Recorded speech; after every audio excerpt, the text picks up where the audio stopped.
Hello बच्चों, स्वागत करता हूं विश्व भूगोल की श्रृंखला में। इसके पहले मैंने जो है महाद्वीपों के बारे में बात किया है और हमारे जो साढ़े 7 महाद्वीप होते हैं तो 6 महाद्वीपों के बारे में हमने बात कर लिया है। ये हमारा एशिया महाद्वीप चल रहा है और एशिया महाद्वीप का जो पहला पार्ट था उसके बारे में हमने बात कर लिया है। ये एशिया महाद्वीप का दूसरा पार्ट होगा और उसके अंतर्गत एशिया महाद्वीप का जो पहला पार्ट आपका था उसके अंतर्गत हमने जो इसके एशिया महाद्वीप के राजनीतिक वितरण के बारे में और इसके जलीय वितरण के बारे में, बाकी पर्वतों क्या कहते हैं पठार और मरुस्थलों के बारे में हमने बात किया था। आज हम बात करेंगे एशिया महाद्वीप के पर्वतों के बारे में, यहाँ की जो नदियां होती हैं उनके बारे में, उसके अलावा यहाँ की जो जनजातियां होती हैं उसके बारे में और यहाँ की जो प्रमुख झीलें हैं एशिया महाद्वीप की उनके बारे में हम आज बात करने वाले हैं। ठीक है, तो एशिया महाद्वीप का ये हमारा दूसरा और आखिरी पार्ट होगा। तो पूरा जो हमारा महाद्वीप है, जो हमारे सारे 7 महाद्वीप हैं, सारे 7 महाद्वीपों के बारे में हमने विस्तृत चर्चा की हुई है और उसको आप देखेंगे तो जितने सारे फैक्ट बनते हैं महाद्वीपों के बारे में, वो 7 महाद्वीपों के बारे में, तो सारे फैक्ट वहां से आपके क्लियर हो जाएंगे। ठीक है, तो जब सारे 7 महाद्वीपों को आप पढ़ लोगे तो आपको ऐसा लगेगा कि आपने विश्व भूगोल पूरा पढ़ लिया है। तो जब भी आप विश्व भूगोल पढ़िए तो 7 महाद्वीपों को जो है विस्तार से पढ़िए, क्योंकि एक एक महाद्वीप जब पढ़ते हो तो उस महाद्वीप के बारे में सारी जानकारी आप इकट्ठा कर लेते हो, चाहे उसके नदियों के बारे में हो, चाहे पठारों के बारे में हो, चाहे पर्वतों के बारे में हो, चाहे उसका राजनीतिक वितरण हो, चाहे उसका जलीय वितरण हो, सारी जानकारी आप इकट्ठा कर लेते हो। तो उससे आपको लगता है कि आपने जो है पूरा विश्व भूगोल पढ़ लिया है। तो जब भी आप पढ़िए पहले 7 महाद्वीपों को विस्तार से पढ़ लीजिए ताकि आपको लगे कि आपने विश्व भूगोल पढ़ा हुआ है। ठीक है, तो आइए इसका दूसरा पार्ट है एशिया महाद्वीप का दूसरा पार्ट, इसको हम स्टार्ट करते हैं। और पहले हम देखेंगे इसके अंतर्गत एशिया महाद्वीप के अंतर्गत हम देखने वाले हैं यहाँ की जो प्रमुख नदियां हैं। पहले नदियों को देखेंगे, फिर उसके बाद यहाँ के पर्वतों को देखेंगे और जो जनजातियां हैं और जो झीलें हैं। ठीक है, तो आइए देखते हैं जो प्रमुख नदियां इस महाद्वीप के अंतर्गत, एशिया महाद्वीप के अंतर्गत प्रवाहित होती हैं उनके बारे में। ठीक, तो देखिए पहले हम रूस के कुछ नदियों के बारे में देखेंगे। रूस, आप जानते हैं जो रूस हमारा ये दोनों महाद्वीपों में आता है। एशिया महाद्वीप के 2 देश ऐसे हैं जो दोनों महाद्वीपों के अंतर्गत आते हैं, एक आपका टर्की है और दूसरा आपका रसिया है। ये दोनों महाद्वीपों के अंतर्गत आते हैं।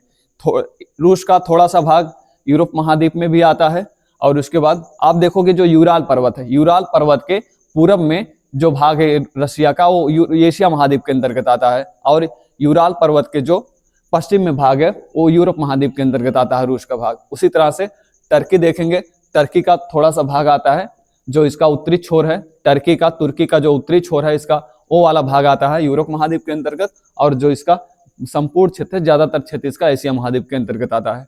तो आइए प्रमुख नदियों के बारे में देखते हैं। तो यहाँ के प्रमुख नदियां,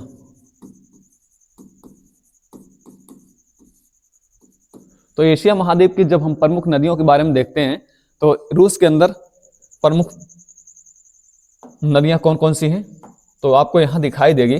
देखिए यहां पर एक नदी बहती है, इसे कहा जाता है ओब नदी। क्या कहते हैं? इसे ओब नदी कहते हैं। उसके बाद आपकी यहां पर एक नदी प्रवाहित होती है, इसे कहा जाता है यानिसी नदी। और इसके पूरब में यहां पर एक नदी प्रवाहित होती है और इसको कहा जाता है लीना नदी। ठीक है, तो इस रूस के इस देश के अंदर देखेंगे तो ये 3 प्रमुख नदियां हैं। बाकी आप जानते हैं ये जो नदियां हैं प्रमुख रूप से इनका जो मुहावना है ये उत्तरी साइड में है, उत्तर की तरफ है। ये रूस से निकलकर ये नदियां जो प्रवाहित होती हैं किधर प्रवाहित होती हैं तो आप देखोगे ध्रुवों की तरफ जाती हैं, या हम कहें तो आर्कटिक महासागर की तरफ जाती हैं। किधर? आर्कटिक महासागर की तरफ। तो 3 नदियां हैं, एक आपकी कौन सी है? ओब नदी, दूसरी है आपकी ये यानिसी नदी और तीसरी है लीना नदी। एक नदी यहाँ प्रवाहित होती है चीन और रूस की सीमा पर, इसको कहा जाता है आमूर नदी। ठीक है, ये आमूर नदी है। उसके बाद आमूर नदी के नीचे देखेंगे चीन के अंदर एक नदी यहाँ प्रवाहित होती है, इसको ह्वांगहो नदी कहते हैं। और ह्वांगहो नदी के दक्षिण में एक नदी प्रवाहित होती है, एक नदी बहती है, इसको कहा जाता है यांगटीसी-कांग नदी। 2 प्रमुख नदियां हैं चीन के अंतर्गत।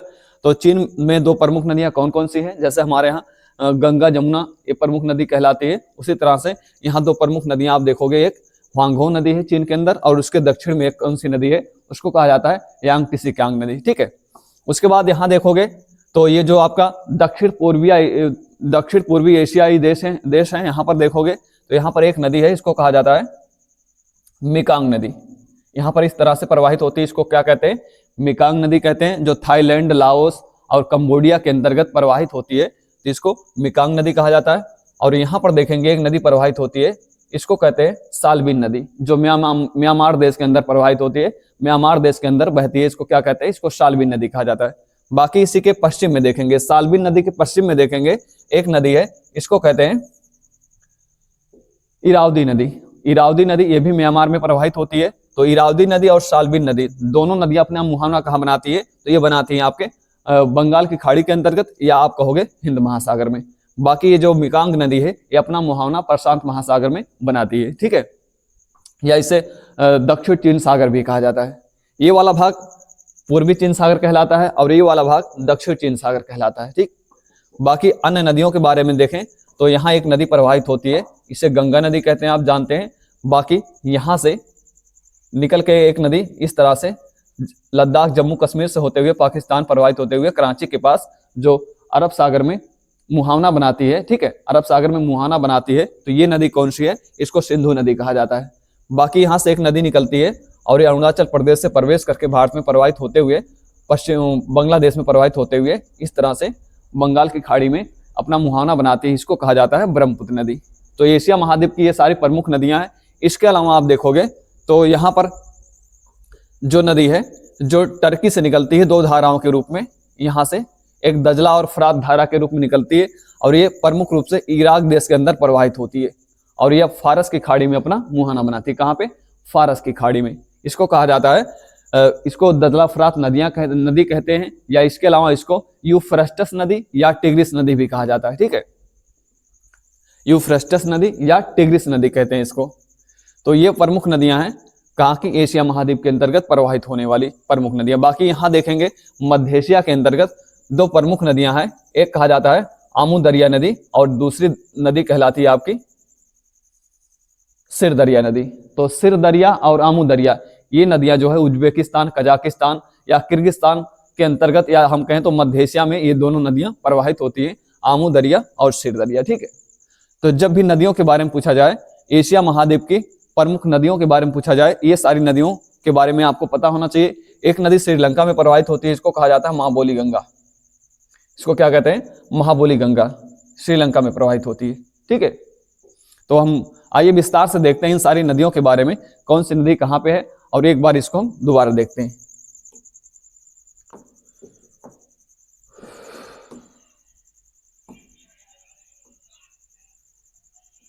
देखिए, इसको मैंने ये बताया आपको, एक कौन सी नदी है, इसको ओब नदी कहा जाता है।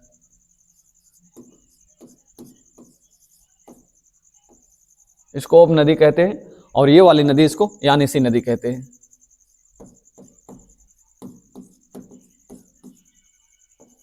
इसको यानिसी नदी कहते हैं और इसको कहा जाता है लीना नदी,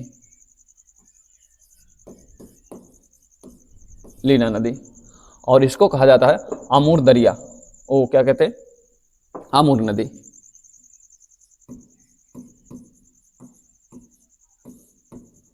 इसको आमूर नदी कहते हैं, ठीक है। तो ओब, एनसी, लीना नदियां, ये तीनों नदियां कहाँ प्रवाहित होती हैं, किस देश के अंतर्गत, ये आपको पता होना चाहिए। तीनों नदियां प्रवाहित होती हैं रूस में। रूस में बहने वाली तीनों नदियां हैं, चाहे आपकी ओब हो, यानिसी हो, लीना हो। और अपना मुहाना कहाँ बनाती हैं, तो ये तीनों नदियां अपना मुहाना बनाती हैं कहाँ पे, तो लेप्टेव सागर में,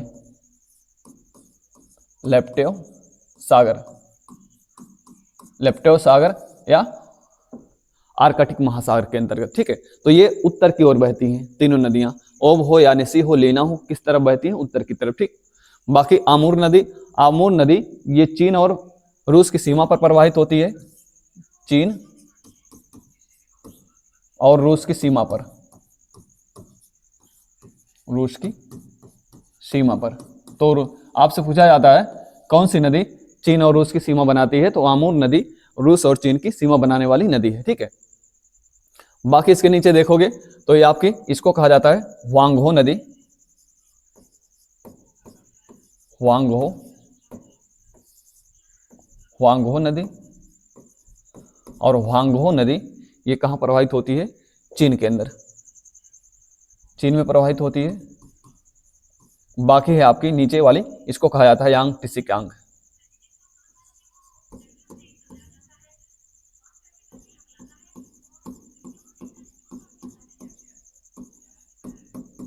यांग टिसी कियांग, ये भी चीन में प्रवाहित होती है। ठीक है, तो ये प्रमुख नदियां हैं जिनके बारे में आपको पता होना चाहिए एशिया महाद्वीप के। उसके बाद यहां देखोगे तो इसे कहा जाता है मेकांग नदी। ये है आपकी मेकांग नदी।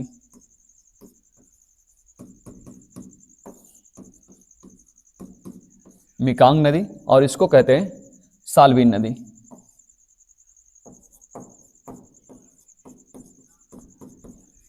साल्विन, और ये है आपकी इरावदी। ठीक, इसको क्या कहते हैं? ये वाली इरावदी।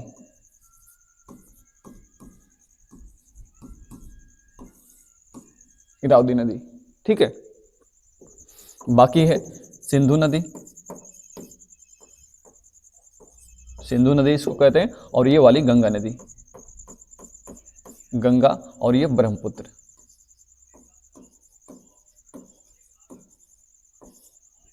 ठीक है, ब्रह्मपुत्र और सिंधु दोनों कहाँ से निकलती हैं?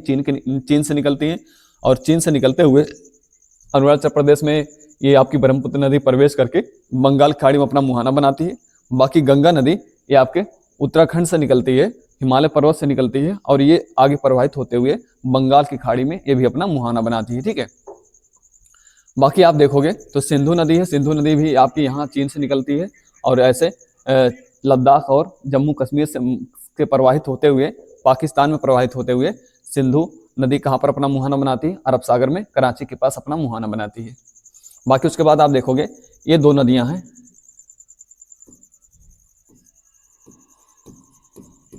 आमू दरिया और सिर दरिया। सिर दरिया, आमू दरिया और सिर दरिया दोनों नदियां कहाँ प्रवाहित होती हैं? तो ये मध्य एशिया के अंदर, मध्य एशिया में, मध्य एशिया। ठीक है, और ये है आपकी, इसको कहा जाता है दजला फरात नदी। दजला फरात, दजला फरात, या इसी को यूफ्रेस्टिस, यूफ्रेस्टिस या टिग्रिस नदी भी कहते हैं। टिग्रिस नदी। ठीक है, तो दजला फरात, या हमने इसको कहा यूफ्रेस्टिस या टिग्रिस नदी कहते हैं। ठीक है, इतनी बातें आपको ये पता होनी चाहिए नदियों के बारे में कि कौन सी नदी कहाँ पे है। बाकी ये वाली हमने श्रीलंका में आपको बताया कि ये वाली नदी कौन सी है, महाबोली गंगा इसको कहा जाता है। महाबोली गंगा, महाबोली गंगा कहाँ पे? श्रीलंका में, श्रीलंका में। बाकी इसको तो मैंने बताया ही, दजला फरात और यूफ्रेस्टिस नदी इराक के अंदर प्रवाहित होती है, इराक के अंदर, इराक में। ठीक है, तो ये आपको पता होना चाहिए, लोकेशन आपको पता होना चाहिए, कौन सी नदी कहाँ प्रवाहित हो रही है। इस प्रकार से इतनी बातें यहाँ से पता होना चाहिए। इसके बाद हम इसकी विशेषताएं देखते हैं, इन सारी नदियों की विशेषताएं देखते हैं, क्योंकि इस पर ज़्यादा लिख देंगे तो आपको ज़्यादा चीज़ें स्पष्ट दिखाई नहीं देंगी। ठीक है, तो इसकी प्रमुख विशेषताएं क्या क्या है उसके बारे में हम देखते हैं।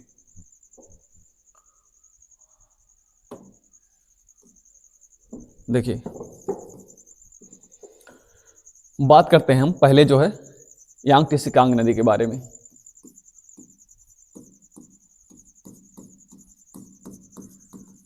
यांग टिसी कियांग,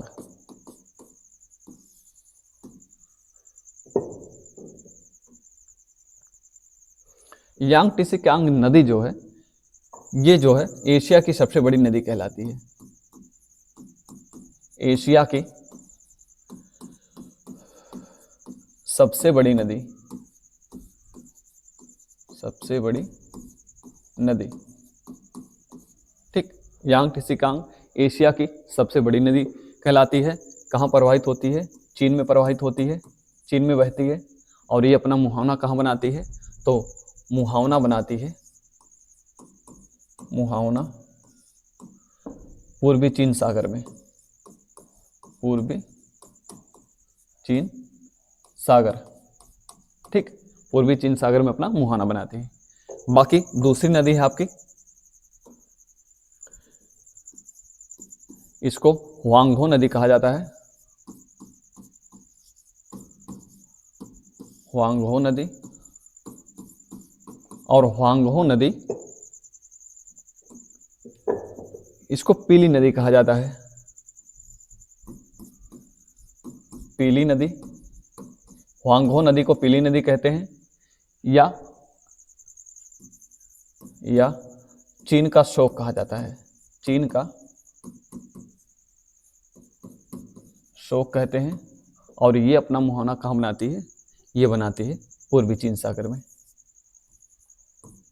पूर्वी चीन सागर, ठीक है। तो पूर्वी चीन सागर में ये भी दोनों नदियां, चाहे आपकी यांगत्से हो या हुआंगहो नदी है, दोनों नदियां अपना मुहाना कहाँ बनाती है? दोनों पूर्वी चीन सागर में अपना, मतलब ये वहीं पर गिरती है, वहीं पर समाप्त हो जाती है दोनों नदियां, ठीक है। और हुआंगहो नदी को, इसको जो है पीली नदी कहा जाता है। पीली नदी इसलिए कहा जाता है क्योंकि ये रेत को बहा कर ले जाती है, और रेत को बहा कर ले जाने के कारण इसका पानी का रंग आपको कैसा दिखाई देता है? पीला दिखाई देता है, इसीलिए इसको जो है पीली नदी कहा जाता है। और चीन का शोक भी कहते हैं क्योंकि ये नदी जो है चीन के अंदर बहुत बड़ा बाढ़ लाती है। तो चीन के अंदर बहुत बड़ा बाढ़ लाने के कारण इस नदी को क्या कहा जाता है? इस नदी को कहा जाता है चीन का शोक, ठीक है। तो जब भी चीन में बहुत बड़ा बाढ़ आता है, सुने होंगे आप, तो ये इसी नदी के द्वारा, हुआंगहो नदी के द्वारा ही चीन में बाढ़ लाया जाता है। तो इसीलिए इसको हुआंगहो नदी को चीन का शोक कहा जाता है। और ये जो है चावल का क्षेत्र है। हुआंगहो नदी जो है चीन का चावल क्षेत्र नदी है।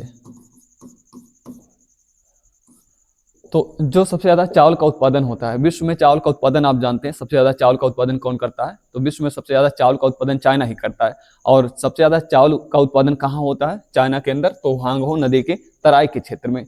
हुआंगहो नदी के द्वारा जो मैदान का निर्माण किया गया है, जिस मैदान का निर्माण किया गया है इस नदी के द्वारा, हुआंगहो नदी के द्वारा, तो जलोढ़ मृदा से संबंधित नदी है। और जलोढ़ मृदा के क्षेत्र में चावल का अच्छा उत्पादन होता है। जैसे हमारे गंगा ब्रह्मपुत्र के क्षेत्र में चावल का उत्पादन होता है, जलोढ़ मृदा जहाँ पर पाई जाती है, उसी तरह से हुआंगहो नदी के जो तराई क्षेत्र है यहाँ पर चावल का अच्छा उत्पादन होता है। इसीलिए चीन जो है विश्व का सबसे ज्यादा चावल उत्पादन करने वाला देश है ना।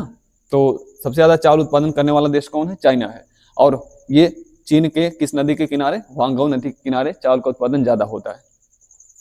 इसके बाद जो अगली नदी हमारी मेकांग नदी, मेकांग नदी। और मेकांग नदी ये दक्षिण पूर्वी एशिया की सबसे पूर्व में स्थित नदी कहलाती है।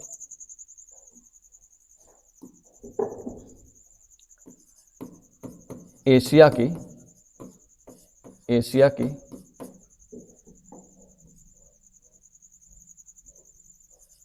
सबसे बड़ी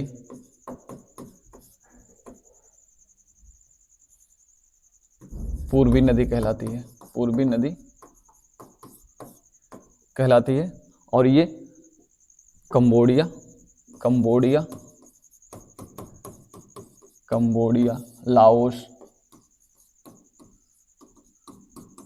लाओस और थाईलैंड में प्रवाहित होती है। वियतनाम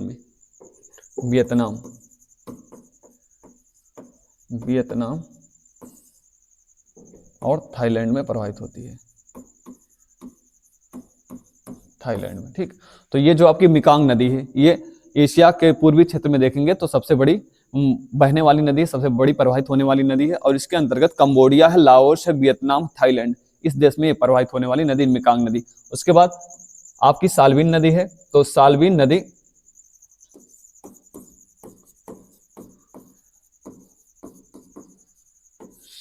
नदी जो है ये कहाँ बहती है? तो ये म्यांमार में बहती है। साल्विन नदी म्यांमार के अंदर प्रवाहित होती है, म्यांमार में प्रवाहित होने वाली नदी है। और म्यांमार की सबसे बड़ी नदी कहलाती है। सबसे बड़ी नदी,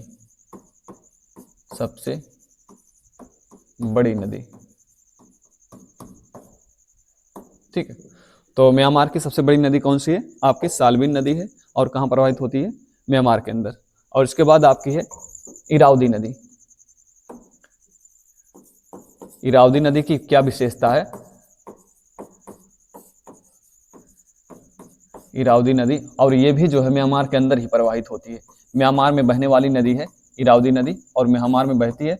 और म्यांमार का जो चावल का क्षेत्र है, म्यांमार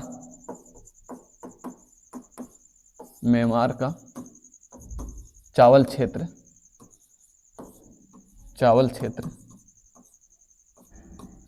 इस नदी को कहा जाता है।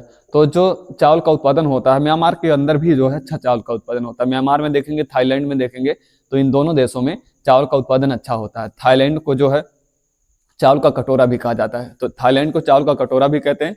तो ये इरावदी नदी म्यांमार के अंदर प्रवाहित होने वाली नदी है, और म्यांमार का चावल का जो क्षेत्र है, जो इरावदी नदी का तराई का क्षेत्र, यहाँ पर चावल का उत्पादन अच्छा होता है। ठीक है, इसके बाद जो अन्य विशेषताएं हैं अन्य नदियों की,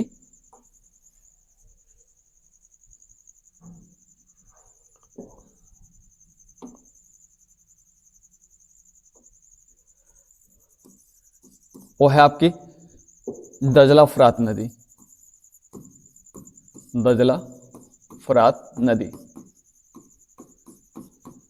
दजला फरात नदी जो है ये कहाँ से निकलती है? तो दजला फरात, इसका जो उद्गम होता है दजला फरात नदी का, ये टोरस पर्वत से होता है, टर्की में, या कहें तो तुर्की में टोरस पर्वत से होता है।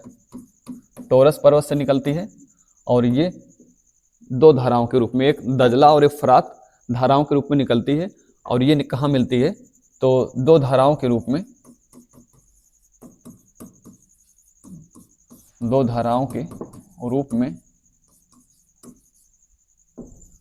इराक के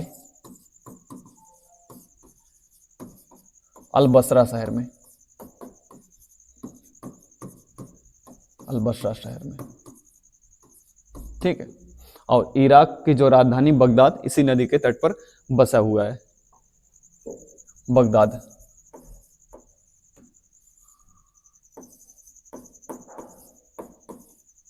बगदाद टिग्रिस नदी के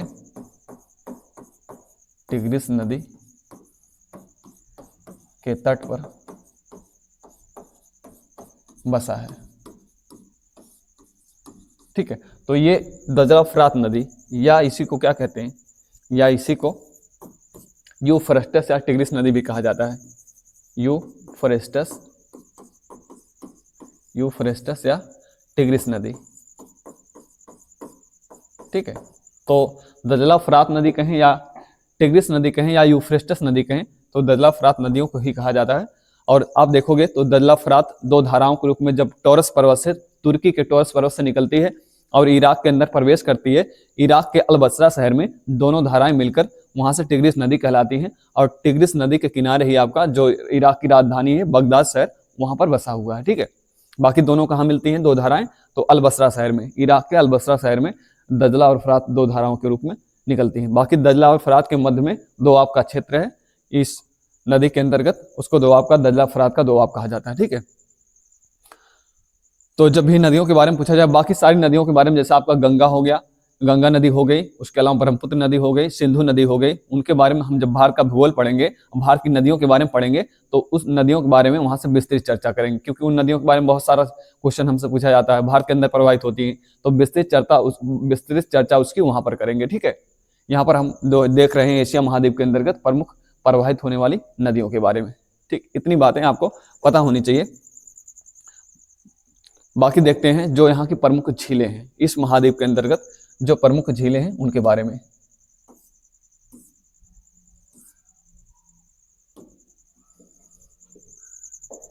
प्रमुख झीलें,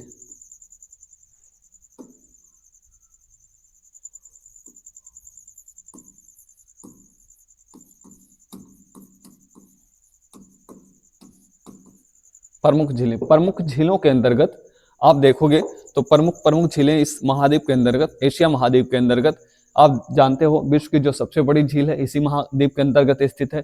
विश्व की जो सबसे गहरी झील है वो भी इसी महाद्वीप के अंतर्गत स्थित है। तो कौन कौन सी झीलें हैं इसके बारे में हम देखते हैं। तो देखिए यहाँ पर एक झील है, यहाँ पर इसको कहा जाता है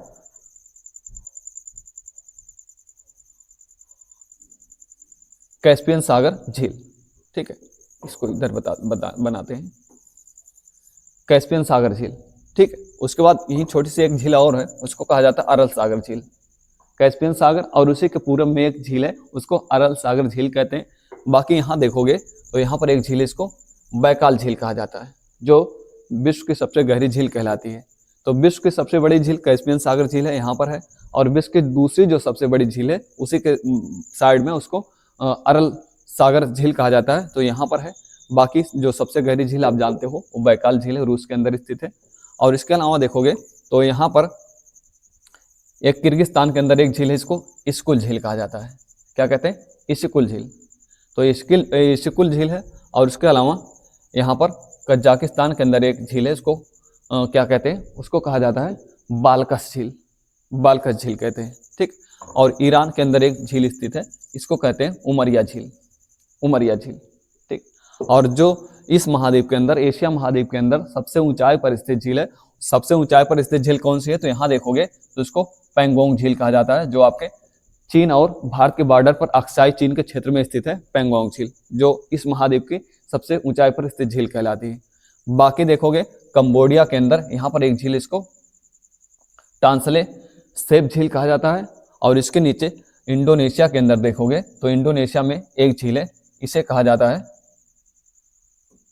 इसको कहते हैं टोबा झील। ठीक है, तो देखते हैं प्रमुख प्रमुख झीलें कौन सी हैं। तो यहां देखिएगा,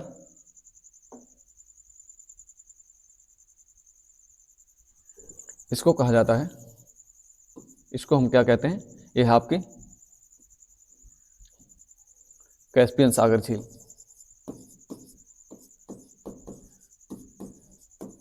कैस्पियन सागर झील, इसको कहा जाता है अरल सागर झील, अरल सागर झील। और इसके बाद ये वाला है, इसको कहते हैं बालखस झील, बालखस झील। ठीक। और ये है आपकी इस्कुल झील,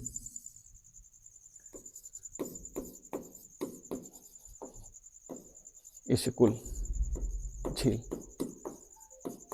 किर्गिस्तान के अंदर। बाकी है पेंगोंग,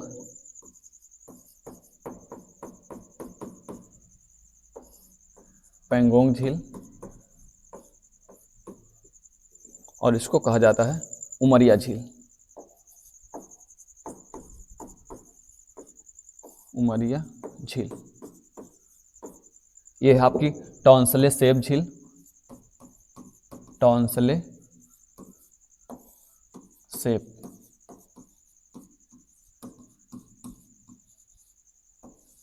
टॉन्सले सेप झील। और यहां पर इंडोनेशिया के अंदर टोबा झील।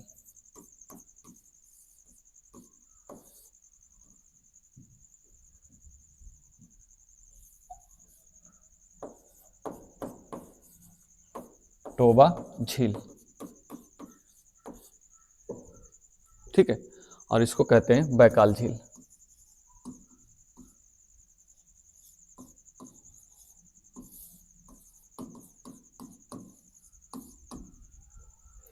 दो झीलें यहां पर हैं, एक कहलाती है वान झील, एक कहलाती है मृत सागर झील। तुर्की के अंदर है, यहाँ पे इसको वान झील कहते हैं, वान झील। और यहाँ पर है एक जो जॉर्डन और जो इजराइल की सीमा पर, इसको कहते हैं आपकी मृत सागर झील, मृत सागर झील। ठीक है। तो ये सारी झीलें कहाँ कहाँ पर है, किस देश के अंतर्गत है, उसको हम देखते हैं। जैसे आप देखोगे तो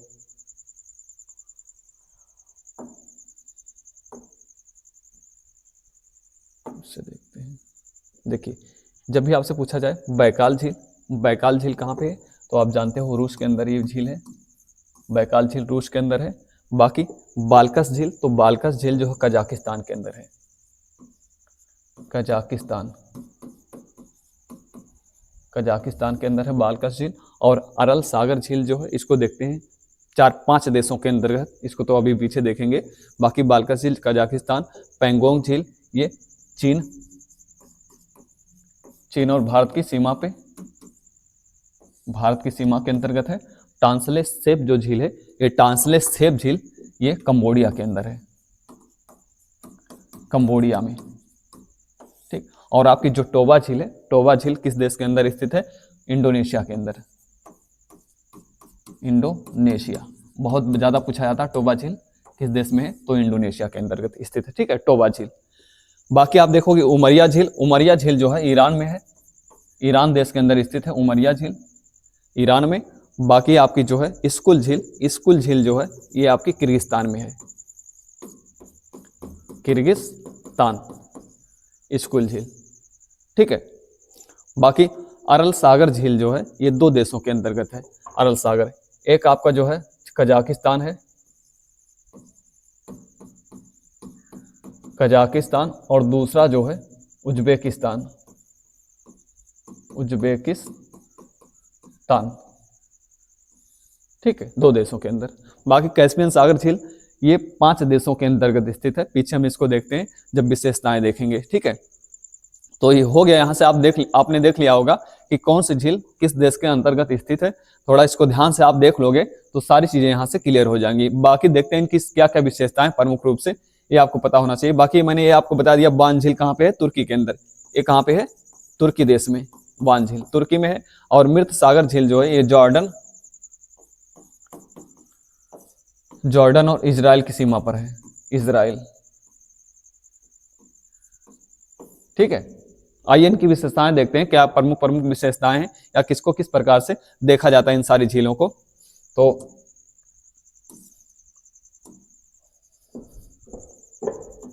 देखिए,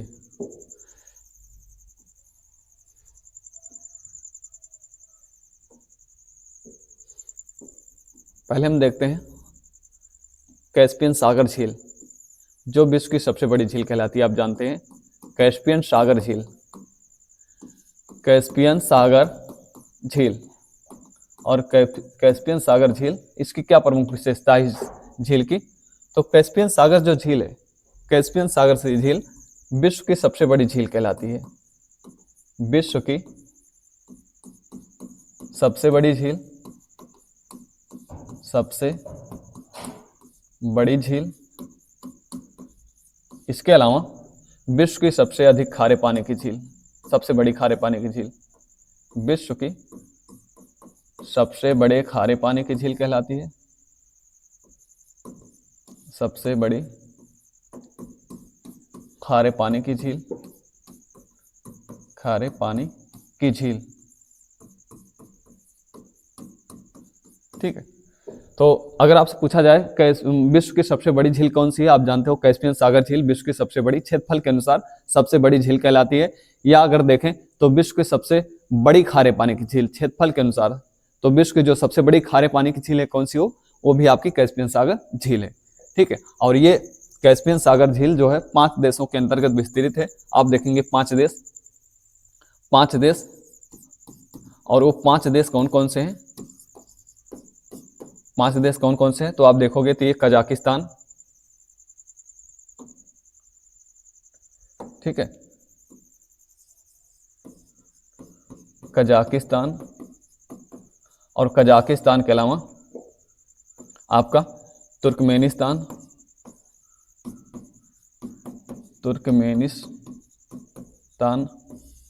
इसके अलावा और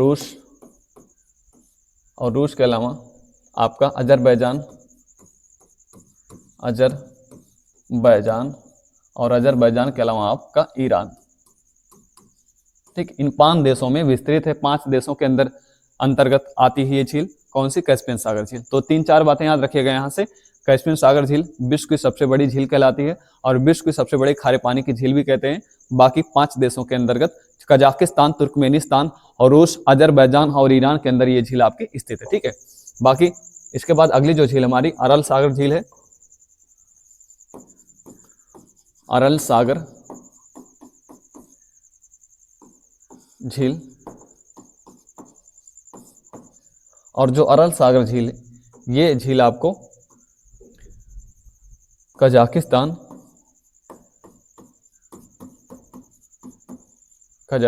और उज्बेकिस्तान के अंतर्गत स्थित है। उज्बेकिस्तान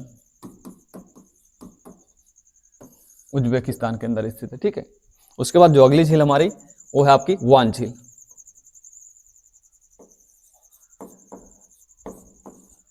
और वान झील की जो प्रमुख विशेषता है, वान झील की प्रमुख विशेषता क्या है कि ये विश्व की सबसे अधिक खारे पानी की झील है। विश्व की सबसे अधिक खारे पानी की झील कहलाती है। सबसे अधिक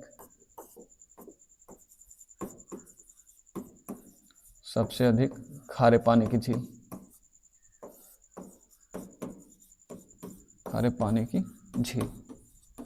ठीक है। दो बातें याद रखिएगा, जब भी पूछा जाए विश्व की सबसे बड़ी खारे पानी की झील तो कैस्पियन सागर झील, लेकिन विश्व के सबसे अधिक खारे पानी मतलब जिसका पानी जो है ज्यादा सॉल्टी, ज्यादा नमकीन है, वो कौन सी झील है? वो आपकी वान झील है। और वान झील आप जानते हैं कहाँ पे है? तुर्की के अंदर। कहाँ पे?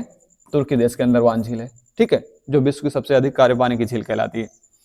बाकी इसके बाद आगे देखें तो आपकी झील है मृत सागर झील।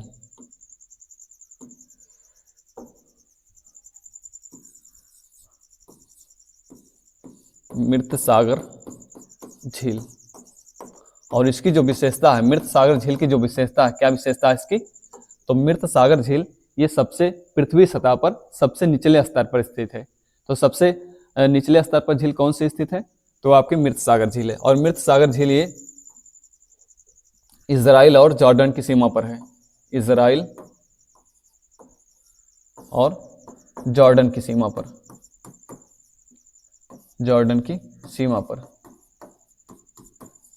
सीमा पर है। और ये जो है आपकी मृत सागर झील है, ये सबसे निचले स्तर पर, निम्न स्तर पर स्थित झील कहलाती है। स्थित झील मतलब पृथ्वी सतह पर जो निचला सतह है, एक गहरा सतह है, वहां पर स्थित झील है। तो सबसे गहरी झील आपकी विश्व की कौन सी है? वो आपकी बैकाल झील है, रूस के अंदर स्थित है। लेकिन पृथ्वी के निचले सतह पर, जैसे आपसे ऊंचे सतह पर पूछा जाए तो पेंगोंग झील है, लेकिन नीचे सतह पर पूछा जाए तो कौन सी झील है? आपकी मृत सागर झील है, सबसे निम्न सतह पर स्थित है। और इजराइल जॉर्डन सीमा के अंतर्गत ये झील आती है। और ये विश्व की दूसरी सबसे अधिक खारे पानी की झील कहलाती है। सबसे अधिक खारे पानी की झील आपकी वान झील है तुर्की के अंदर, लेकिन विश्व की दूसरी सबसे अधिक खारे पानी की झील कौन सी है? मृत सागर झील है, क्योंकि उसी के पास में है तो इसका भी पानी खारा ही होगा, है ना। क्योंकि आप जानते हैं ऊपर तुर्की है, फिर आप उसके बाद देखोगे आपके इजराइल और जॉर्डन, ये सारे भूमध्य सागर के जो पूरब में स्थित देश है, ये सारे है ना, तो पास में ही इसलिए इसका भी पानी खारा है। तो ये जो आपका भूमध्य सागर का क्षेत्र है पूरा, देखेंगे यहाँ का जो पानी बहुत खारा होता है, इसीलिए यहाँ की जो झीलें हैं उनका भी पानी जो है बहुत खारा है। तो क्योंकि बधा हुआ जो क्षेत्र होता है, और बधा हुआ क्षेत्र में आप देखोगे तो ये बहुत सारे क्षेत्रों के अंदर, जैसे आपका अरल सागर हो गया, आपका कैस्पियन सागर हो गया, उनका भी पानी कैसा है? खारा ही है, ठीक है। इसके बाद जो अगली झील हमारी पेंगोंग झील, और पेंगोंग झील की जो विशेषता है, एशिया की सबसे ऊंचाई पर स्थित झील कहलाती है। सबसे ऊंचाई पर स्थित झील कहलाती है। स्थित झील कहलाती है, ठीक है। तो पेंगोंग झील एशिया की सबसे ऊंचाई पर स्थित झील कहलाती है। इतनी बातें, इतनी विशेषताएं आपको इन सारी झीलों के बारे में पता होनी चाहिए, जो प्रमुख विशेषताएं हैं। सबसे बड़ी खारे पानी की झील, सबसे अधिक खारे पानी की झील, द्वितीय सबसे अधिक खारे पानी की झील, या सबसे ऊंचाई पर स्थित झील पेंगोंग झील है। और सबसे निचले स्तर पर स्थित झील कौन सी है? मृत सागर झील है। और सबसे गहरी झील जो है इस महाद्वीप के अंदर, एशिया महाद्वीप के अंतर्गत, वो कौन सी है आपकी? वो आपकी है बैकाल झील, ठीक। इतनी सारी बातें झीलों के बारे में आपको पता होना चाहिए। इसके बाद हम देखते हैं जो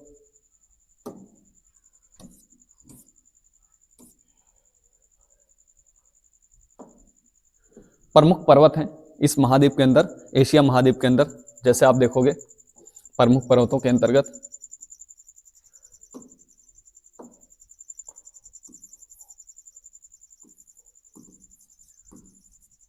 प्रमुख पर्वत कौन कौन से हैं इस महाद्वीप के अंतर्गत।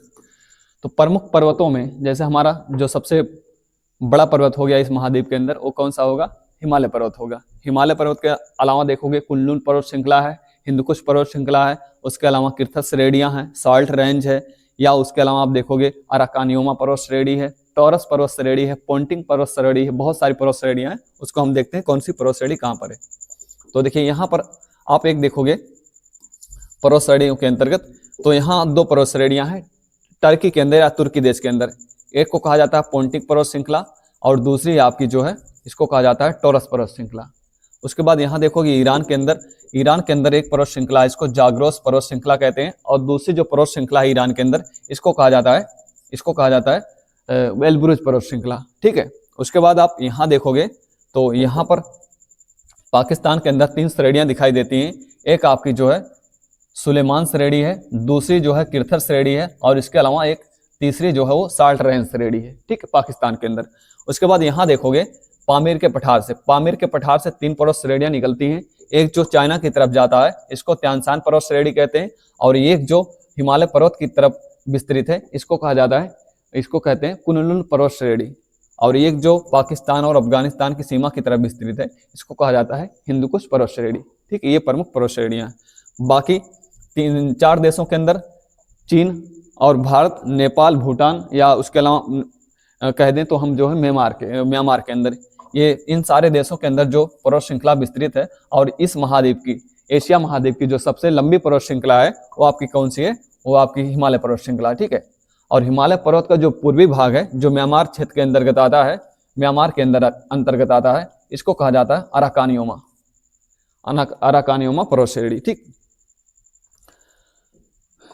तो ये सारी पर्वत श्रेणियां आपको पता होनी चाहिए। तो मैंने आपसे ये बताया कि ये पर्वत श्रेणियां, एक यहाँ देखेंगे जिसको कहा जाता है अल्टाई पर्वत श्रेणी। रूस के अंदर क्या कहते हैं इसको, अल्टाई पर्वत श्रेणी। तो कौन कौन सी प्रमुख पर्वत श्रेणियां हैं,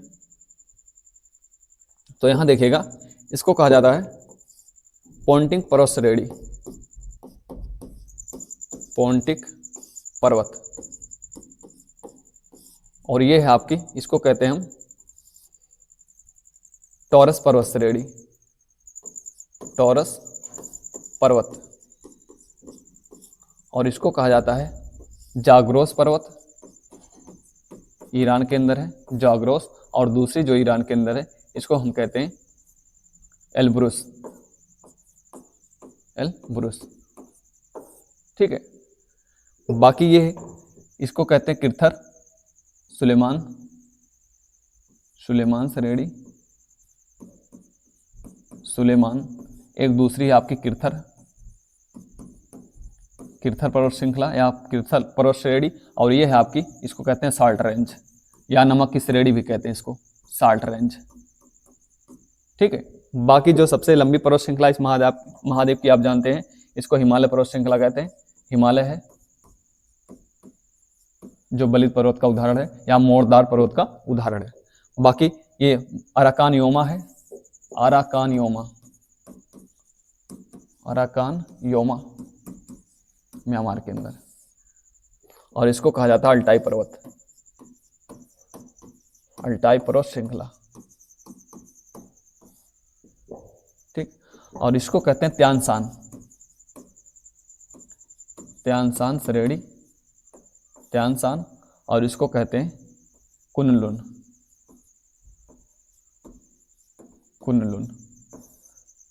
और इसको कहा जाता है हिंदुकुश पर्वत श्रेणी। हिंदुकुश पर्वत श्रेणी आप जानते हो, हिंदुकुश इन 2 देशों के मध्य है, तो अफगानिस्तान और पाकिस्तान के मध्य। ठीक। तो आपसे जब भी पूछा जाए कहाँ पर स्थित है, किन देशों के अंतर्गत आते हैं, तो ये बातें आपको पता होनी चाहिए।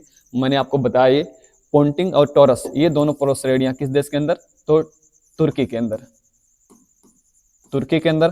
बाकी आपकी जाग्रोस और एल्ब्रुस जो दोनों पर्वत श्रेणियां हैं, ये कहाँ पे, तो ये आपके ईरान के देश के अंदर, ईरान में विस्तृत हैं दोनों पर्वत श्रेणियां। बाकी आपकी सुलेमान है, किर्थर है, साल्ट रेंज है, ये तीनों पर्वत श्रेणियां किस देश के अंतर्गत आती हैं, पाकिस्तान के अंतर्गत। पाकिस्तान में।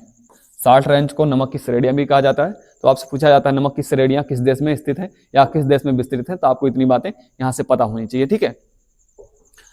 बाकी हिंदू कुश है। हिंदू कुश आप जानते हो ये अफगानिस्तान और पाकिस्तान की सीमा के अंतर्गत आती है। अफगानिस्तान और पाकिस्तान की सीमा के अंतर्गत विस्तृत है हिंदू कुश। त्यान शान जो है चीन में है, चीन में विस्तृत है पर्वत श्रेणी है। बाकी कुनलुन पर्वत श्रेणी ये भी आपकी चाइना के अंदर विस्तृत है, चीन के अंदर। और हिमालय तो आप जानते हैं चीन के अंदर, भारत के अंदर, नेपाल के अंदर, भूटान के अंदर और म्यांमार के अंदर इस प्रकार से विस्तृत है आपकी हिमालय पर्वत श्रेणी। तो इस महाद्वीप की जो सबसे लंबी पर्वत श्रृंखला है वो आपकी हिमालय पर्वत श्रृंखला है। और विश्व की दुनिया की जो सबसे ऊंची चोटी वो कौन सी है, वो आपकी एवरेस्ट चोटी, माउंट एवरेस्ट है, इसी पर्वत श्रृंखला के अंतर्गत, हिमालय पर्वत श्रृंखला के अंतर्गत है। बाकी अराकान योमा आप जानते हो ये म्यांमार में विस्तृत है, म्यांमार के अंदर, म्यांमार में, ठीक। और अल्टाई पर्वत श्रेणी आपकी रूस में है। तो जब भी पर्वत श्रेणियों के बारे में पूछा जाए, इस महाद्वीप के पर्वत श्रेणियों के बारे में पूछा जाए, तो इतनी पर्वत श्रेणियों के बारे में आपको अवश्य पता होना चाहिए कि कौन सी पर्वत श्रेणी कहाँ पर विस्तृत है और इस महाद्वीप के किस भाग में है, पूर्वी भाग में, पश्चिमी भाग में, किस देश के अंतर्गत है। तो ये आपको यहाँ से सारी चीजें क्लियर हो जाएंगी जो मैंने आपको यहाँ से बताया हुआ है, ठीक है। बाकी इसके बाद जो अंतिम चीजें हैं इस महाद्वीप के अंतर्गत, उसको हम देखते हैं जनजातियों के बारे में। इस महाद्वीप में जो प्रमुख जनजातियां निवास करती हैं, प्रमुख जनजातियां,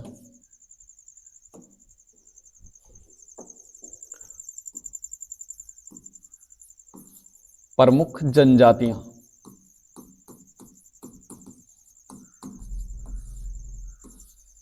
जैसे भारत के अंतर्गत देखोगे, भारत के अंदर देखोगे बहुत सारी जनजातियां निवास करती, बहुत सारी जनजातियां पाई जाती हैं।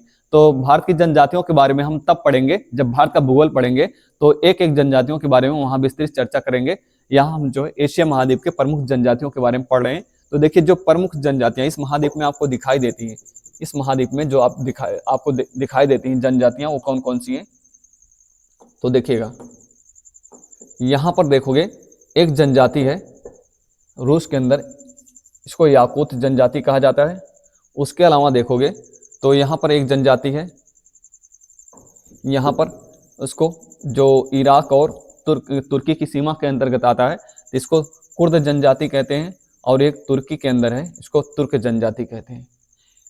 सऊदी अरब में देखेंगे, अरब प्रायद्वीप के अंतर्गत देखेंगे तो यहाँ पर जो जनजातियां पाई जाती है उसको बद्दू जनजाति कहा जाता है, बद्दू या घुमंतू जनजाति कहते हैं। बाकी इसके अलावा आप यहाँ देखोगे अफगानिस्तान के अंदर तो पख्तून जनजाति पाई जाती है अफगानिस्तान में। और यही बगल में एक जो यहाँ पर देश, छोटा सा देश है, इसको किर्गिस्तान कहा जाता है। किर्गिस्तान के अंदर एक जनजाति है, इसको क्या कहा जाता है, इसको कहा जाता है किर्गिज जनजाति। बाकी कजाकिस्तान के अंदर जो जनजाति है इसको कज्जाक जनजाति कहते हैं। कौन सी जनजाति कहते हैं, कज्जाक जनजाति कहते हैं, ठीक है। और यहाँ पाकिस्तान के अंदर एक जनजाति पाई जाती है, इसको अफरीदी जनजाति कहा जाता है। कौन सी, अफ्रीकी जनजाति, अफरीदी। अभी इसको विस्तार से देखते हैं, 5 मिनट में सारी चीजें देख लेंगे।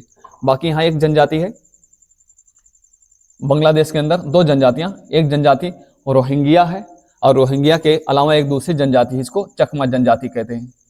तो चकमा जनजातियां और रोहिंग्या जनजातियां ये कहाँ पर पाई जाती हैं, तो दोनों जनजातियां आपके बांग्लादेश के अंदर जो है स्थित है, बांग्लादेश के अंदर इनका निवास स्थान है, ठीक है, इन जनजातियों का। तो देखते हैं कौन कौन सी जनजातियां मैंने आपको बताया। तो ये जो जनजाति है इसको कहा जाता है तुर्क जनजाति, तुर्क। बाकी ये जो जनजाति है इसको कहते हैं कुर्द जनजाति, कुर्द जनजाति। और इसको कहा जाता है बद्दू जनजाति,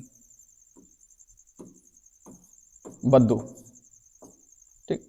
और ये जो आपके पाकिस्तान के अंदर है इसको कहते हैं अफरीदी जनजाति, अफरीदी। आपने एक नाम सुना होगा शाहिद अफरीदी, खिलाड़ी का नाम है। तो ये जनजाति भी है पाकिस्तान के अंदर, अफरीदी जनजाति। बाकी अफगानिस्तान के अंदर ये जो जनजाति है इसको पख्तून कहा जाता है, पख्तून, पख्तून जनजाति। और यहाँ पर ये जो कजाकिस्तान के अंदर स्थित जनजाति है इसको क्या कहते हैं, कज्जाक कहते हैं।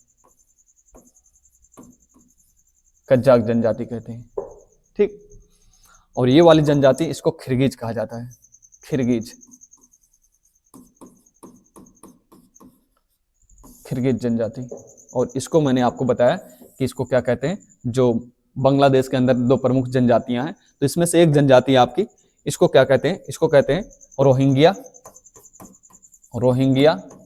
और उसके अलावा एक दूसरी जो है उसको चकमा जनजाति कहते हैं, बांग्लादेश के अंदर चकमा जनजाति, ठीक है। बाकी इसको याकूत कहते हैं, जो रूस के अंदर ये जनजाति पाई जाती है, इसको याकूत जनजाति कहते हैं। और उसके अलावा यहाँ देखोगे तो नेपाल के अंदर दो प्रमुख जनजातियां हैं, एक है आपकी नेपाल के अंदर, यहाँ नेपाल में दो जनजातियां, एक है इसको कहते हैं शेरपा, शेरपा जनजाति, और दूसरी है आपकी, इसको कहते हैं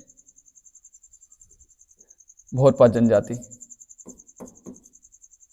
भोरपा, ठीक है। शेरपा और भोरपा दो जनजातियां नेपाल देश के अंदर पाई जाती हैं, निवास करती हैं। तो जब भी जनजातियों के बारे में पूछा जाए तो आपको ये सारी जनजातियों के बारे में अवश्य पता होना चाहिए। तो मैंने ये आपको बताया, पख्तून जनजाति अफगानिस्तान, जब भी पूछा जाए पख्तून जनजाति कहाँ निवास करती है या कहाँ पाई जाती है, तो आप बताओगे अफगानिस्तान में पाई जाती है। तुर्क जनजाति तुर्की के अंदर पाई जाती है, कहाँ पे, तुर्की के अंदर पाई जाती है। बाकी जो कुर्द जनजाति है, कुर्द जनजाति आपकी तुर्की और इराक की सीमा के अंतर्गत, इराक की सीमा के अंतर्गत निवास करती है। बद्दू जनजाति आप जानते हो सऊदी अरब के अंदर या अरब प्रायद्वीप के अंदर, सऊदी अरब के अंदर बद्दू, जिनके पास अच्छे नस्ल के, विश्व के सबसे अच्छे नस्ल के जो घोड़े होते हैं बद्दू जनजातियों के पास ही होते हैं। ये घुमंतू प्रकार की जनजाति कहलाती है। ऐसा आपसे एक प्रश्न पूछा जाता है, घुमंतू प्रकार की जनजाति मतलब इनका एक निजी स्थान नहीं होता, एक स्थान से दूसरे स्थान तक स्थानांतरित करते रहते हैं, तो उसको कहा जाता है बद्दू जनजाति। ये सऊदी अरब में निवास करती है। बाकी अफरीदी जनजाति, ये जनजाति जो है पाकिस्तान की जनजाति है, पाकिस्तान की, ठीक है, अफरीदी जनजाति। और शेरपा और भोरपा दोनों जनजातियां जो है ये कहाँ पे, तो नेपाल के अंदर, नेपाल के अंदर निवास करती हैं दोनों। रोहिंग्या और चकमा जनजातियों के बारे में जब भी पूछा जाए तो आप जानते हो रोहिंग्या जनजाति जो, या रोहिंग्या जो शरणार्थी, ये भारत के अंदर, भारत की सीमा के अंदर प्रवेश कर गए हैं। जैसे आप देखोगे तो रोहिंग्या जो है ये लोग असम राज्य के अंदर या असम के अलावा कुछ आप देखोगे पश्चिम बंगाल के अंदर ये शरणार्थी के रूप में रहते हैं। इसका विवाद चलता रहता है ना। तो रोहिंग्या और चकमा जनजातियां दोनों बांग्लादेश में निवास करती हैं, बांग्लादेश में, बांग्लादेश की दोनों जनजातियां हैं, ठीक। बाकी याकूत जनजाति है, रूस की जनजाति है, रूस की, ठीक है। तो जब भी जनजातियों के बारे में पूछा जाए कि इन सारे, और किर्गिज को मैंने आपको बताया है, किर्गिज जनजाति किर्गिस्तान की जनजाति है, किर्गिस्तान। बहुत ज्यादा पूछा जाता है कि जो किर्गिज जनजाति है, किर्गिज जनजाति का निवास स्थान कौन सा है या किस देश की जनजाति है किर्गिज जनजाति, तो किर्गिज आपकी कहाँ की है, किर्गिज जनजाति किर्गिस्तान की। बाकी कजाक जो है आप जानते हो, कजाक कहाँ की, कजाकिस्तान की, ठीक, कजाकिस्तान की जनजाति है। तो जब भी आपको जनजातियों के बारे में पूछा जाए, एशिया महाद्वीप के प्रमुख जनजातियों के बारे में पूछा जाए, तो ये सारी प्रमुख जनजातियां आपको अवश्य पता होनी चाहिए। तो एशिया महाद्वीप जो हमारा महाद्वीपों का जो एक क्रम था कि पहले हमने किस महाद्वीप को देखा, अंटार्कटिक महाद्वीप को देखा, उसके बाद ऑस्ट्रेलिया महाद्वीप को देखा, उसके बाद हमारा उत्तरी अमेरिका महाद्वीप था, और उसके बाद दक्षिणी अमेरिका महाद्वीप था, यूरोप था, अफ्रीका था। सारे महाद्वीपों के बारे में हमने विस्तृत चर्चा कर ली है। आप देखोगे तो जब सारे महाद्वीपों को एक साथ आप पढ़ लोगे, उसके बाद आपका विश्व भूगोल जो होता है, विश्व भूगोल बहुत सारी बातें आपकी जो क्लियर हो जाती हैं। तो विश्व का पूरा भ्रमण कर लेते हो आप। जब सारे महाद्वीपों को पढ़ लेंगे तो आपको लगेगा आपने पूरे विश्व को जो है पूरे विश्व का भ्रमण कर लिया है। तो एक एक महाद्वीप एक तरफ से आप जब भी पढ़ोगे तो सारी बातें वहां पर मैंने क्लियर तरीके से आपको बताई हुई है। तो एक एक महाद्वीप एक एक करके आप पढ़ो, और सारे महाद्वीपों को हमने कहा 7-8 घंटा में अगर आप देख लेते हो तो सारे फैक्ट जो होते हैं, सारे फैक्ट आपके वहां से क्लियर हो जाएंगे, ठीक है। तो चलिए, जो महाद्वीपों का हमारा क्रम चल रहा था, महाद्वीपों की जो श्रृंखला चल रही थी, महाद्वीपों की श्रृंखला आज यहीं पे समाप्त होती है। अब हम जो है कुछ नए टॉपिक के साथ अगले क्लास में मिलेंगे। तब तक के लिए थैंक यू वेरी मच।